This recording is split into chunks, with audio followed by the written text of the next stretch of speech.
materi dan juga mahasiswa BKM FTK yang saya cintai. Mohon maaf, saya baru gabung sekarang karena memang ini ada bentrok dengan kuliah juga gitu. Jadi saya baru gabung sekarang. Semoga maksudnya tidak mengurangi kehusuan ya Bu ya. Nanti pada saat saya menjelaskan materi. Kali ini saya akan menjelaskan tentang aplikasi teori konseling. Mungkin sebelumnya tadi sudah ada teori tentang kepribadian, karena memang yang kita tahu bahwa untuk menjadi seorang konselor itu memang dibutuhkan beberapa hal yang harus diperhatikan gitu ya. Jadi dari kepribadiannya harus diperhatikan, kemudian mungkin nanti dari skill ya, dari keterampilannya juga harus diperhatikan. Kemudian, nah ini cara aplikasi teori konselingnya sudah jelas, itu harus tepat gitu ya di lapangan pada saat menghadapi konseling gitu. Nah, kali ini saya akan sharing tentang gimana sih caranya dalam mengaplikasikan teori konseling seperti itu. Mungkin bisa sambil dilihat di di PPT-nya seperti itu. Nah, yang pertama mungkin yang ingin saya jelaskan adalah tentang keyword-nya ya. Jadi sebelum saya menjelaskan tentang gimana sih caranya mengaplikasikan teori konseling gitu ya, karena memang teori konseling itu banyak sekali gitu. Jangan sampai nanti pada saat prakteknya gitu ya, itu tidak sesuai gitu ya, tidak sesuai dengan sasarannya gitu. Karena memang ibaratnya kalau dalam kedokteran, aplikasi teori konseling ini kayak obat gitu ya, kayak obat gitu. Kalau misalnya di kedokteran gitu. Jadi kalau misalnya salah mengaplikasikannya itu sama saja dengan malpraktek seperti itu. Nah, keyword saat melakukan aplikasi teori konseling ini harus diperhatikan bahwa teori konseling itu dipakai saat melakukan proses konseling itu sangat tergantung pada permasalahan yang dihadapi oleh konseling. Sehingga sebelum melakukan aplikasi teori konseling, diharapkan konselor itu harus melakukan proses intake data. Proses intake data ini maksudnya adalah proses data atau mengumpulkan data. Makan. Kari. Mengumpulkan data terkait mohon maaf itu sepertinya ada yang tidak di mute ya. Oke, saya lanjutkan kembali. Jadi proses intake data atau gathering data, mengumpulkan data tentang konseling itu harus betul. Karena memang seperti dalam kedokteran, dokter sebelum memberikan resep itu kan pasti akan bertanya dulu kepada pasiennya. Gejalanya apa gitu ya, sudah berapa lama. Nah, dari situ itu nanti digali lagi sehingga nanti barulah diberikan resep. Nah, sama halnya dengan aplikasi teori konseling juga seperti itu. Jadi keywordnya sebelum melakukan aplikasi teori konseling, konselor harus dulu melakukan proses intake data atau gathering seperti itu, ya. Oke, selanjutnya. Nah, di sini ada pendekatan teori konseling. Jadi kalau dibahas teori konseling ini pasti banyak ya. Jadi saya tidak akan membahas tentang teori konselingnya, tapi sekilas ya nanti akan saya contohkan praktisnya seperti apa gitu. Nah, di sini pendekatan teori konseling itu ada beberapa.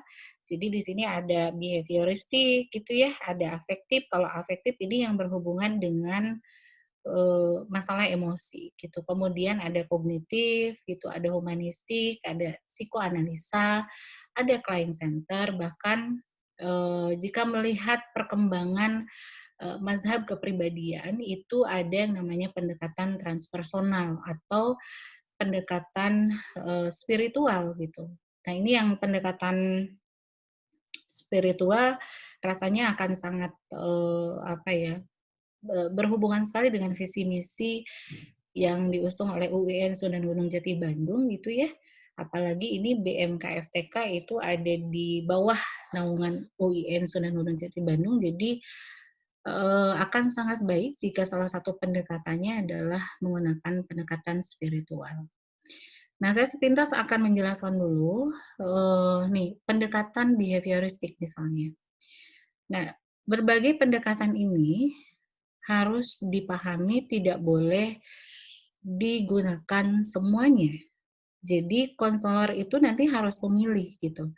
Jadi teori-teori konseling ini kan memang nanti sudah ada nih ya di dalam kepala gitu, karena memang itu kan sudah dipelajari sebelumnya ya. Kalau aplikasi berarti kan tahapannya sudah dalam tahapan praktis atau praktek. Nah, yang behavioristik ini misalnya itu tidak sama dengan psikoanalisa. Sehingga pada saat menghadapi konseling pun untuk pendekatan teori konseling ini biasanya etiologi permasalahannya itu biasanya masalah-masalah yang berkaitan dengan masalah tingkah laku gitu. Karena memang basically behavioristik ini kan teorinya itu memandang manusia bahwa tingkah laku manusia itu dibentuk dari proses belajar dan juga pengalaman. Dan etiologi menurut behavioristik orang yang mengalami gangguan gitu ya, orang yang misalnya mengalami masalah dengan background teori konseling ini biasanya itu karena adanya pembelajaran yang salah gitu ya. Misalnya contohnya apa? Contohnya misalnya gini, ada orang yang misalnya melihat kecoa misalnya ya, kemudian dia teriak gitu. Takut, takut, takut gitu seperti itu. Nah, itu sebetulnya kok misalnya hewan kecil gitu dan maksudnya tidak membahayakan tapi dia kok teriak gitu. Seolah seperti diancam. Nah, itu kan sebetulnya ada sesuatu yang salah di situ, ada pembelajaran yang salah. Maka untuk pendekatan atau aplikasi teori konseling yang bisa dilakukan, maka boleh behavioristik. Karena tujuan ke depannya adalah memodifikasi tingkah laku gitu. Jadi melakukan perubahan tingkah laku kepada konseli agar konseli itu lebih dapat merespon dengan baik gitu pada saat misalnya melihat kecoa itu tidak takut lagi gitu seperti itu. Nah, beda dengan psikoanalisa. Kalau psikoanalisa ini sudah jelas teori ini lebih menekankan pada alam bawah sadar gitu. Jadi beberapa kasus ini biasanya terjadi dikarenakan adanya proses atau kejadian traumatis di masa lalu gitu yang mengganggu kehidupannya, sehingga nanti aplikasi teori konseling yang bisa digunakan pakailah psikoanalisa, karena nanti kan ke depannya akan ada pendekatan-pendekatan atau cara-cara pendekatan psikoanalisa untuk bisa membantu si konseli bisa kembali adaptif seperti itu. Baik,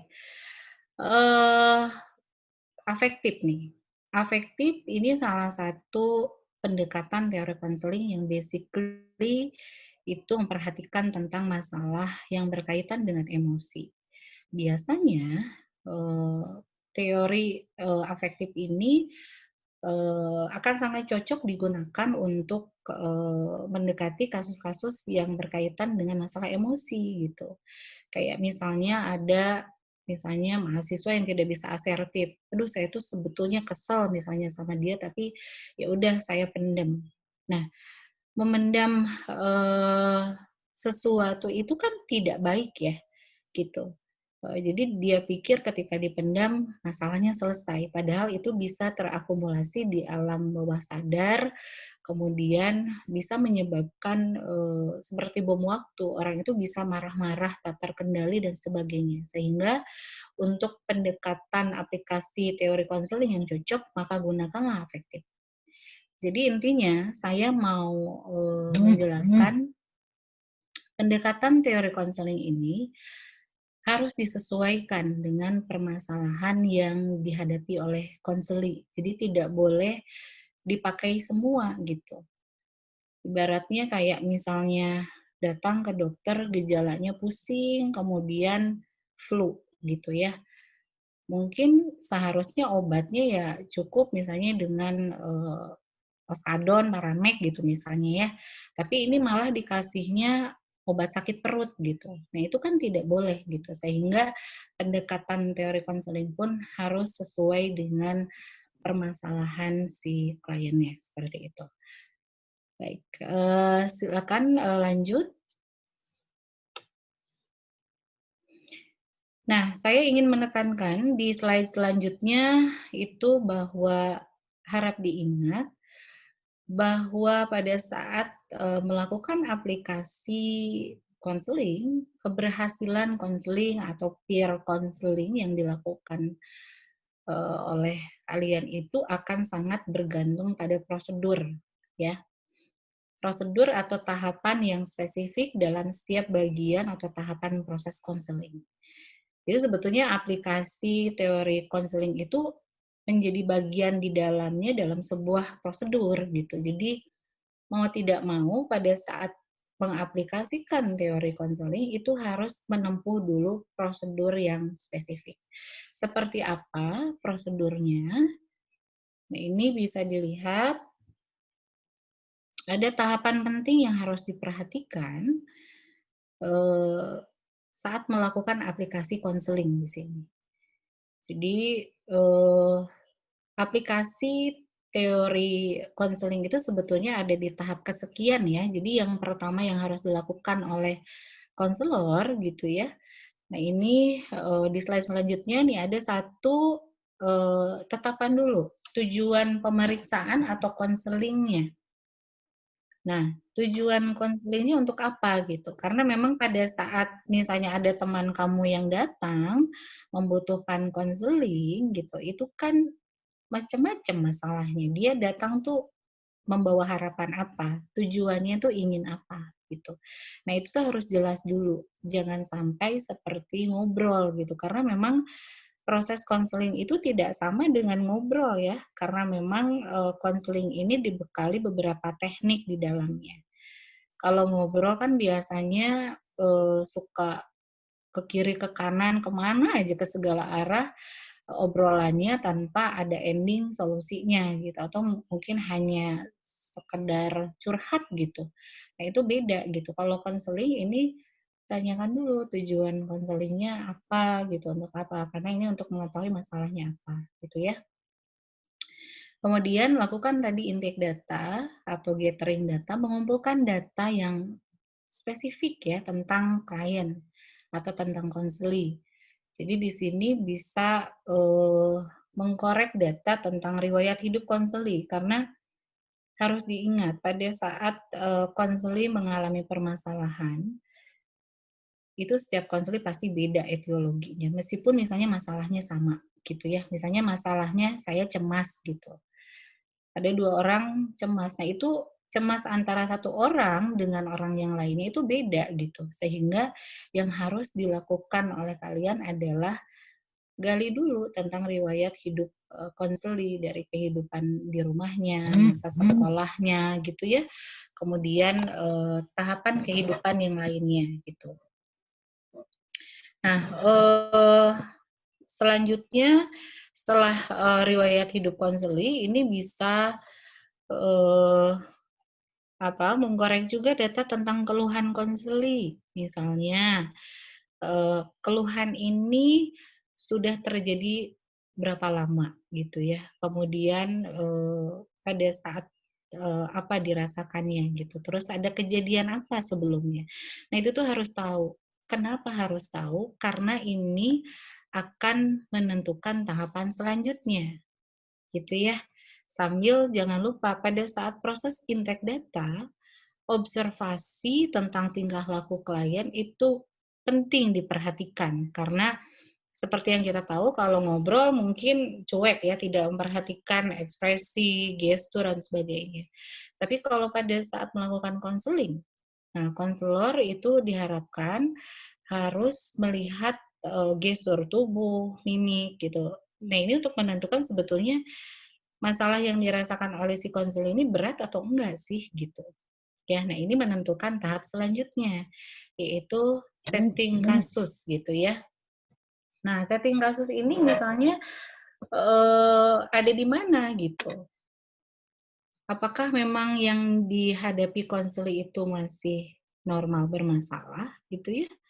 Atau misalnya sudah ke klinis gitu atau abnormal gitu. Karena memang pada saat melakukan peer counseling itu kan batas maksudnya ini kaitannya dengan etik ya. Batas untuk bisa menghadapi konseling itu kan kalau untuk konseling mungkin untuk normal bermasalah, tapi kalau untuk yang sifatnya sudah klinis atau abnormal kan itu butuh di-refer ke ahli yang lain gitu. Nah, itu harus bisa diamati juga oleh kalian gitu pada saat melakukan aplikasi gitu. Kemudian, nah barulah setelah paham masalahnya apa gitu ya, kemudian kasusnya seperti apa, barulah kalian pilih pendekatan teori konseling yang sesuai dengan kasus yang dihadapi oleh konseling gitu ya. Apakah karena adanya pembelajaran yang salah, apakah karena memang ada trauma di masa lalu, apakah ini memang berkaitan dengan masalah emosi atau regulasi emosi. Sehingga silakan dipilih tadi teori-teori konselingnya.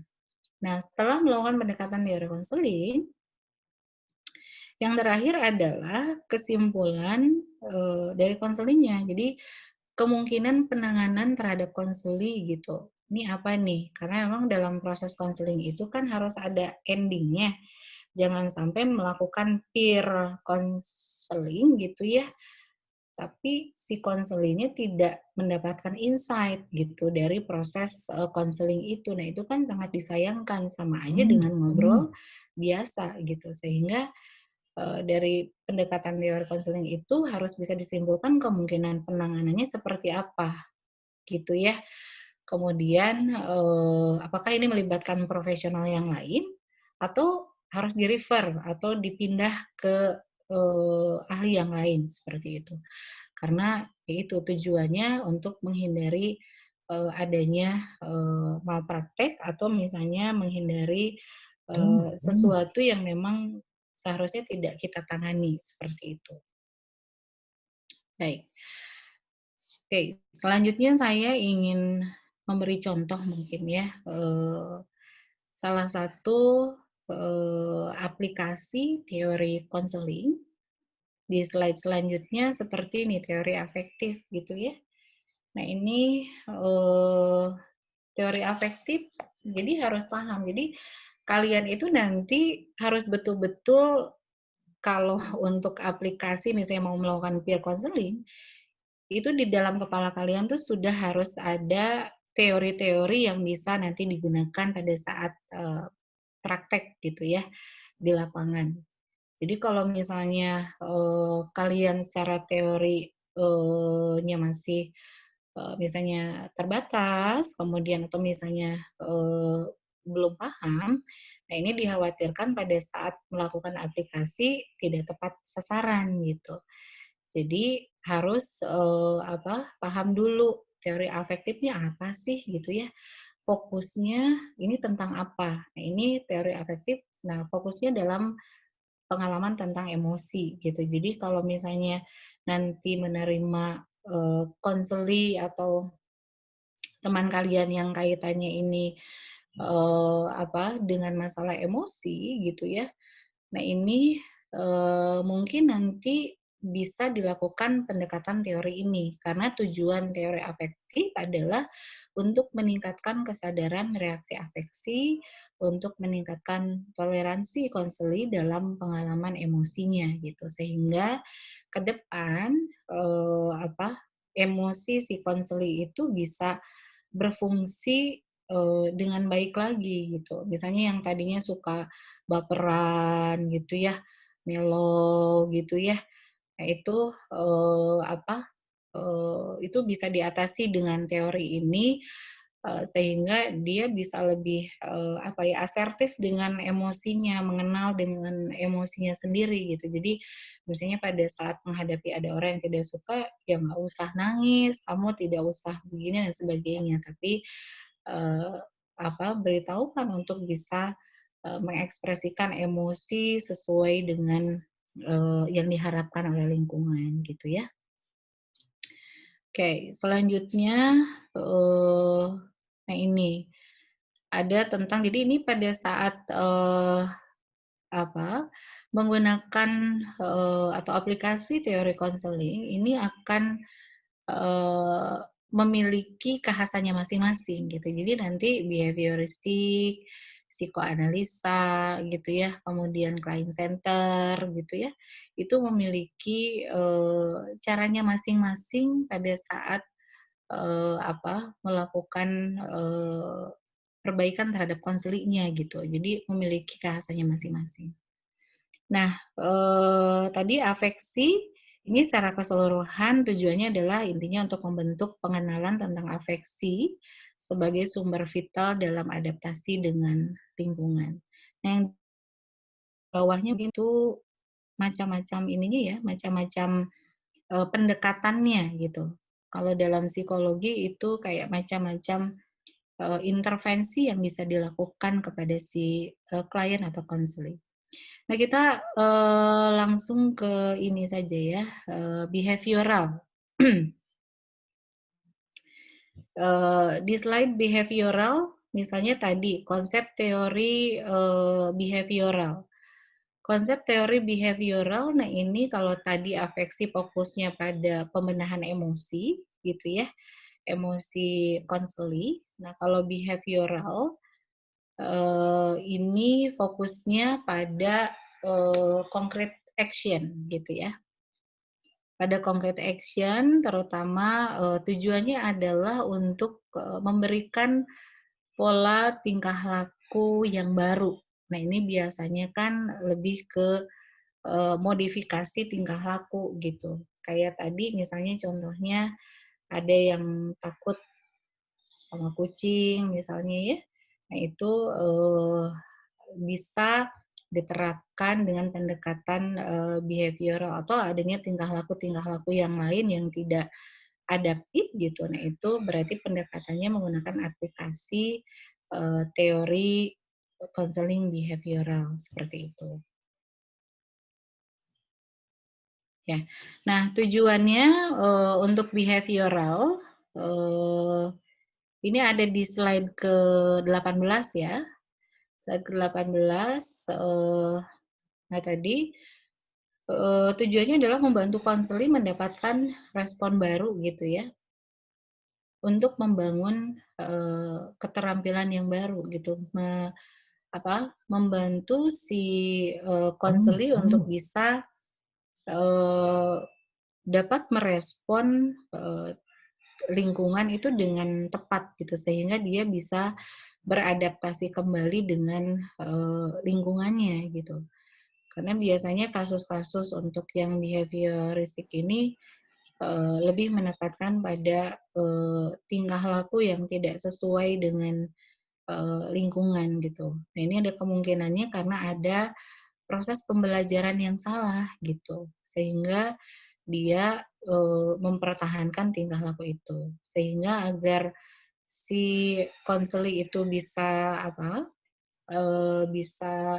merubah kepada respon yang lebih baik, maka lakukanlah pendekatan teori konseling behavioristik ini seperti itu. Baik, untuk yang lainnya misalnya kognitif nih ya, yang terakhir ya. Mungkin nanti bisa sesi tanya jawab seperti itu ya. Eh, jadi kognitif, nah ini kalau tadi behavioral tingkah laku, afektif di emosinya.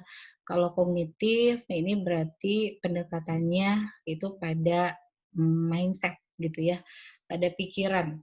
Jadi kalau misalnya kognitif ini ada yang memiliki pemikiran yang salah gitu. Misalnya seseorang yang selalu melihat orang lain tuh negatif terus ya, itu kayaknya seperti ini deh, seperti itu deh. Jadi itu ada kesalahan mindset, atau misalnya dia terlalu berpikir negatif terhadap dirinya gitu. Saya kayaknya tidak punya kelebihan ya gitu. Saya kayaknya bla bla bla, pokoknya yang negatif semua. Nah, itu boleh digunakan pendekatan teorinya kognitif gitu ya. Jadi permasalahan konseli itu kan berbagai macam gitu ya, sehingga pendekatan yang dilakukan itu harus tepat. Nah, kalau misalnya dia selalu berpikiran negatif, akhirnya berpengaruh pada tingkah lakunya, pada kualitas hidupnya, berarti itu ya bisa dipastikan ada kesalahan dalam mindset-nya. Sehingga lakukanlah pendekatan yang tepat, yaitu pendekatan kognitif seperti itu. Baik, mungkin untuk teori aplikasi teori konseling itu yang bisa saya sampaikan hanya itu. Jadi intinya memang untuk aplikasi teori konseling, intinya kalian harus betul-betul memahami dulu masalah yang dihadapi oleh konseli.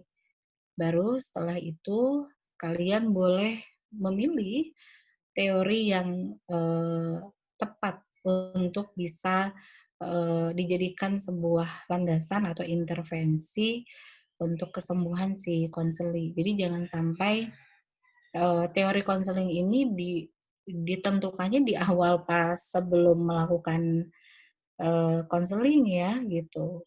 Jadi harus tahu dulu masalahnya gitu, baru kalian pilihlah teori yang tepat agar nanti intervensi yang dilakukan itu tepat sasaran dan konseli bisa kembali beradaptasi dengan lingkungan secara efektif. Baik, mungkin materi yang bisa saya sampaikan tentang aplikasi teori konseling hanya itu. Mungkin nanti kita bahas di tanya jawab seperti itu. Terima kasih. Assalamualaikum warahmatullahi wabarakatuh. Waalaikumsalam warahmatullahi wabarakatuh. Alhamdulillahirrahmanirrahim. Sesi pemaparan materi yang sudah disampaikan oleh Ibu Nisa Hermawati. Nah, begitu gamblangnya. Mudah-mudahan anak-anak semua bisa menyimaknya. Sekarang kita masuk pada sesi tanya jawab. Nah, ini sesi tanya jawab ini sudah banyak nih. Coba yang pertama. Pertanyaan-pertanyaannya sudah banyak disampaikan oleh Ananda semua. Yang pertama dari Nisa Solehah, jurusan apa ini? Oh, dari biologi. Nah, yang lain yang jelas ya jurusannya. Pertanyaannya, sebagian kecil dari populasi manusia ada yang memiliki beberapa alter ego yang dikenal sebagai kepribadian ganda. Teori konseling mana yang paling cocok untuk menunjang proses konselingnya? Itu pertanyaan pertama. Mangga kepada Ibu Nisa untuk menjawabnya. Baik, terima kasih Ananda Nisa ya, namanya sama. Jadi saya akan jawab alter ego. Jadi untuk yang mengalami permasalahan alter ego, itu akan cocok menggunakan pendekatan teori konseling psikoanalisa. Karena seseorang yang mengalami split personality itu biasanya menurut teori psikoanalisa etiologinya karena ada kejadian traumatis di masa lalu yang menyebabkan orang itu memiliki pribadi yang berbeda-beda gitu. Namun yang harus saya tekankan di sini, pada saat menghadapi konseling, itu harus betul-betul dilihat benar nggak sih ini split personality, karena maksudnya jangan gegabah gitu, jangan gegabah karena memang kadang kalau sesuatu yang berkaitan dengan simptom psikis ya, psikologis itu tidak seperti fisik gitu. Jadi memang harus diperhatikan dari masa lalunya gitu. Ada kejadian apa gitu ya. Kemudian apakah pernah mengalami peristiwa yang membuat dia traumatis gitu kan. Nanti mungkin Nisa bisa membaca beberapa kasus ya, kayak misalnya kasus sibil gitu yang dia memiliki pribadi yang banyak gitu ya. Nah, itu kenapa penyebabnya? Nah, itu biasanya teori yang cocok untuk dijadikan landasan untuk melakukan intervensi terhadap masalah ini biasanya adalah mazhabnya psikoanalisa seperti itu. Baik, mungkin seperti itu Bu Ratu. Semoga bisa paham. Terima kasih atas jawaban dari pertanyaan pertama. Sekarang kita lanjut pada pertanyaan kedua. Dari Adinda Saskia Virialda, PAI kelas 3A. Nah, semester 3 kelas A. Pertanyaannya, bagaimana caranya kita mengetahui bahwa kita ini perlu konseling atau tidak? Apakah kita boleh mendiagnosa diri kita sendiri dengan menduga-duga dari melihat beberapa gejala?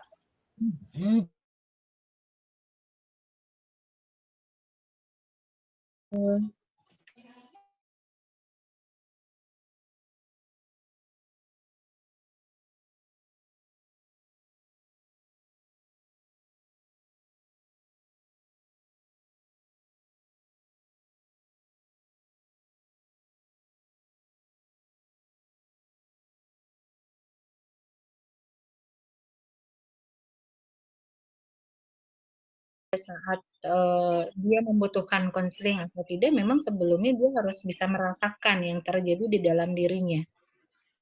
Bisa dibandingkan, misalnya seharusnya pada momen itu kamu bahagia, tapi kok saya sedih aja ya, kenapa gitu. Nah itu kan berarti ada awareness, self awareness gitu. Jadi harus sadar, oh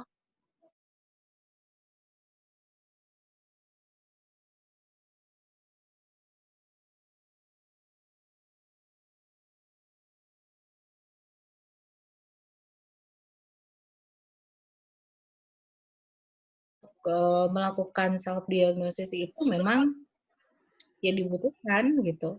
Ya tujuannya